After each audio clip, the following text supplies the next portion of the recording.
네, 국민의힘의 권성동 원내대표가 공수처의 윤석열 대통령 공수처가 체포영장 집행 대통령 불발 이후에 체포영장 대응방을 논의하고 있습니다. 직접 무리하게 들어보시죠. 시도했습니다. 대한민국은 법치주의 국가입니다. 법치주의 국가에서는 시간이 걸려도 법률이 정한 절차에 입각해 수사하고 진실을 밝혀야 합니다. 그것이 법치주의고 대한민국의 헌법 정신입니다. 우리가 공수처의 대통령 체포영장 집행을 비판하는 것은 대통령 지키기가 아닙니다. 법 질서 지키기, 법치주의 지키기, 대한민국 지키기입니다. 공수처는 내란죄에 대한 수사권이 없습니다. 그럼에도 서울 서부지법에 체포영장을 청구하였고 서부지법은 법적 근거 없는 공수처의 내란죄 수사권을 인정해 줬습니다. 사법부가 수사체계의 혼선을 부추긴 것입니다. 게다가 판사가 영장에 아무런 이유와 근거도 없이 형사소송법 제110조와 111조를 예로 한다는 조항을 집어넣습니다. 법 위에 판사가 있습니까? 판사가 마음대로 영장에 초법적인 외 조항을 넣는 것은 입법권에 대한 심각한 도전입니다. 판사가 법 위에 서는 것입니다. 대통령 관저는 1급 군사기밀보호시설구역입니다. 판사가 공수처에 군사기밀보호법 위반을 사실상 종용한 것입니다.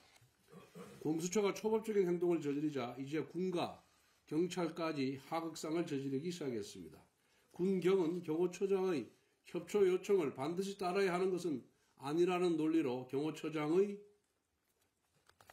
지휘에 불응했다고 합니다. 협조에 응하지 않을 심산이었다면 아예 그 자리에 오지 않았어야 합니다. 그런데 군은 현장에서 대통령 관저 정문을 공수처 체포팀에 열어줬습니다.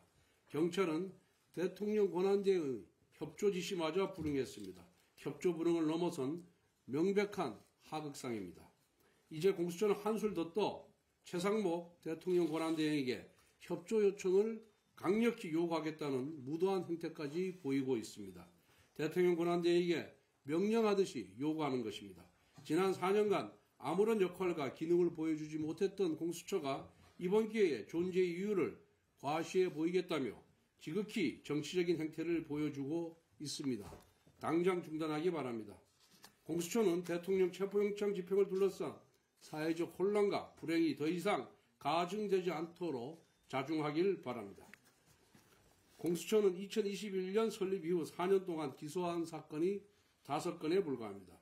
이렇게 역량이 떨어지는 공수처가 수사권도 없는 내란죄를 수사하면서 탈법적, 불법적 영장을 받아서 무리하게 대통령 체포를 시도하고 있습니다. 공수처는 최상병 사건 하나도 제대로 수사하지 못하면서 어떻게 내란죄를 수사하겠다는 겁니까?